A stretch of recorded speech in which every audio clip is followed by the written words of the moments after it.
Hello. When you're in a relationship with a narcissist, and most of us are, that's why we're here, there is a certain, regardless of how strong you are, I'm a strong person. There is a certain part of you that you allow to bow in deference to that person. It's the nature of the relationship.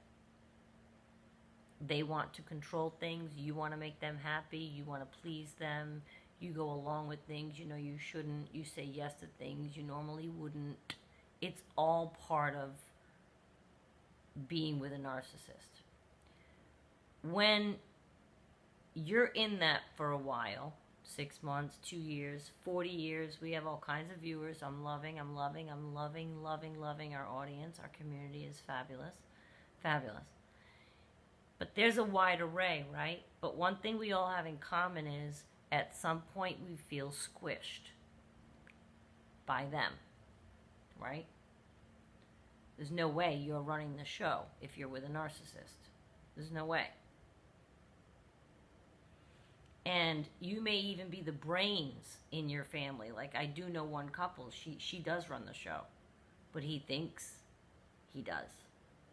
She's smarter than he is. So when it comes to the bill paying and all of this and their decades-long marriage, of course she's the one doing everything, but she still feels like her life is guided by him. Oh, I could never live without him. I couldn't be without him. He makes all the decisions. And I'm watching her capably doing everything. But out of the other side of their mouth, she's thinking, oh, I wouldn't know what to do without him. I'm thinking, you're the one that's doing everything. And I mean a little thing, too. It could be simple in your life, like I look at that, it could be a simple thing like, you know, this lawn needs to be cut. Well, she's the one making the phone call and scheduling them and getting them out there and writing them a check. So she knows how to do everything. She just doesn't think that she does. She thinks, well, I wouldn't have known that the lawn needed to be cut if he didn't say something. I think you would have caught on. I think your neighborhood would have sent you a letter. I think your neighbors would have knocked on your door. I think you would have tripped over grass. I think you would have figured it out. My point is this. We end up squished. And there's like an overcurrent to the relationship that is the narcissist. Plans usually are theirs, ideas are theirs, how you live your life. It's extremely important to the narcissist that they control all the situations. So by nature of that, and you wanting to please them, you end up bowing in deference, appeasing them, agreeing with them. That's fine, we'll do that. Yep, okay, we'll go there. Sure, sounds good. Because you don't feel like it. And when you're in a relationship with a narcissist, you have to pick your battles. Having said all that, the point of this video is, you know that you are the one in control of your life, right? Even if you're the lady who thinks she couldn't have known that the lawn needed doing without him saying so. You understand that, correct? There's only one person in charge of our lives. I don't care if you've been with somebody 40 years or whatever. Unless you're a minor and your parents are raising you. And even then, you're in control of your life when it comes to things like free will and choices you make and the way you behave and things like that. And I have to say, if you don't like your life, change it. If you don't like it, change it. You're allowed to make changes and start doing things for yourself if you have not. If you look back on the last 5 years of your life and you think, ugh, I've spent a lot of time going to see his family, or I've spent a lot of time, doing so, but I really would rather have done. Okay, so it's present day. You can change it right now. You can change things and make yourself enjoy the life that you want. If you can't get away from this narcissist,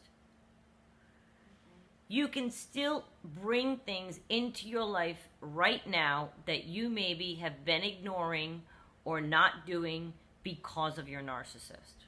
Oh, I could never do that. He'd get mad. Uh-huh.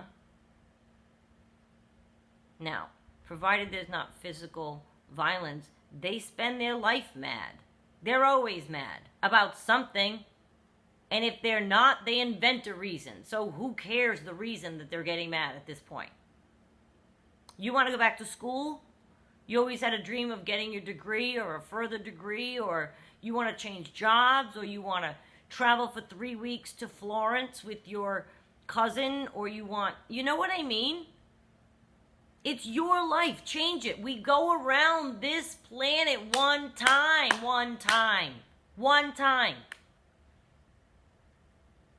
And when you're wrapped up in a narcissist and you start to forget about yourself, it's almost like you feel like you're not in control of your own life. Well, we're doing that on Friday night. We always do that on Friday nights. That's what he likes to do. That's what he likes to do. No, there's many things to do. Or every single Thanksgiving you're in the same person's house, or every single holiday this year you've noticed that you went with your narcissist. It was a new relationship and you wanted to please him, so he's inviting you to his family or his friends, and you're going and ignoring your family and friends, and you're going because you're thinking, oh, this is a fairy tale. This is going to end up, I'm going to end up yielding all of these wonderful, lovely changes to my life because of this. I'm going to show him I love him, and then we're going to live happily ever after. Meanwhile, you're ignoring your own family and friends on the holidays for the year. That's something you can change. You don't have to bow in deference to them. Little things like that. Whether you're new at this relationship with this narcissist or old at this relationship with this narcissist, they're always going to try to take the reins and take the control. Always. That's built in. And we do get tired, and we do get beaten down, and we do get just, yep, whatever you want. Because sometimes the fight's not worth it, and you pick your battles when you're with a narcissist. It's the nature of the beast. But your life is your own. And if you look at it hard and long and you don't like it, change it. And you should always take a good long look at your life. And when I say hard, I mean look hard. And ask yourselves the tough questions. Am I where I want to be? You don't have to accept where you are for the rest of your time. What do you mean, Renee? This is my life. This is my job I've had for 20 years. People change careers all the time. People change partners all the time. People move away at any age. I live in Florida. The average age is 80. People move at that age all the time. So don't tell me you can't make a big change and that you're stuck where you are. I don't want to hear it. I've seen people change careers. I've seen people change their hobbies. I've seen people get new groups of friends through those hobbies, and then their life goes in a trajectory of maybe skiing in the Swiss Alps that they never would have pictured themselves doing. But they met new friends. They suggested it. They said yes.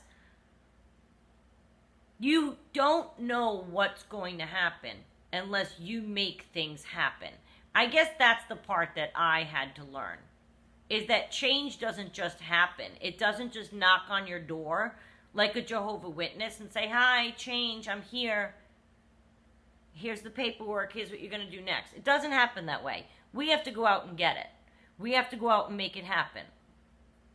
We have to be active in the search for things that bring us joy and active in the efforts of making those things happen. That's what we can do. Man in the Mirror, Michael Jackson. I love that song. You want to make a change in you got to make a change. You first. Man in the Mirror. You have to change first in order to make a change in the world. I love that song. So if you are one more person in the world that lands in your ultra happy place because you take a long look at your life and you make changes to get to your ultra happy place, you are doing your part in the world to make it a better place. A happier you is better for everybody. I'm not encouraging you to upheaval your life. I am, however, trying to pass on to you the courage to do so if you think you might be open to that. Why not? I had an aunt move to Colorado in her 50s. I mean, there's things that can happen in your life that you don't expect, that you never even thought you wanted, if you think outside your own box. So if you're happy in your life, like I was happy in my life with or without the narcissist. So there wasn't much I had to change in terms of location or what it did. But there are projects and things I'm working on that I wasn't doing before. Things I knew I should have been doing that I was ignoring so that my time was available for the narcissist that now I'm doing and things are happening. Do you know what I mean? You might have big changes. You know what? I hate this house. I hate this neighborhood. I hate living here. This was, his sister lives down the street. We moved here for his mother. So move! If you leave them, I'm saying. Moving to a new city, I had a cousin that moved. Out of the blue, picked a city, didn't know one person. 11 years later, she's got a full life. Friends, job, house, getting a deck put on. That couldn't have been easy. She was in her early 40s. Picked a town, moved there. Just 'cause. Fascinating. Fascinating valor and strength to do something like that. And what I'm trying to tell you is, if you're looking around and you're saying, like, for example, you know, we did move here for his mother, blah, blah, blah, blah. And you might say, well, I've had the same job 20 years. How could I change? I don't know. I don't know. I'm not asking you to quit your job and move away and be broke. That's not what I'm asking. But there are jobs that can be transferred to other cities. There are jobs that you can ask. Do you have an office in another city? There's industries. Maybe you could find a different job or a new job in a new industry. Maybe you're at a job that you hate. Oh, but Renee, I couldn't quit. It pays the bills. Okay. You can still make changes little by little and get more towards what you want to do for a living. That might take a change. That might take a second job, doing it for a little while until you make the money in that field. Like, there are things you can do, but you're in control of it. You are, not them. Don't let yourself ever get confused. It feels like they're in control. It feels like you're living life that you're choosing, but look around. Are you? Are you golfing every Sunday because he wants to golf every Sunday and that's how you'll get to spend time with him, but you hate golf? I've seen that. Oh no, we can't do anything else on a Sunday. That's what he likes to do. Okay. So you're doing something different this Sunday. You're going to the beach. Again, the details never matter because yours are yours and mine are mine. But the one thing we have in common is we're control of our life. That's it. And if you want to change something, you have to do it. Nobody else. And it doesn't come knocking on your door and help you out. Can you imagine? I thought maybe it would, but whatever. No, I had to do it all by myself. And you can too. Just don't forget that. You are in control. Nobody else is. This is your trip through this earth. And you have a right to live it the way that you want.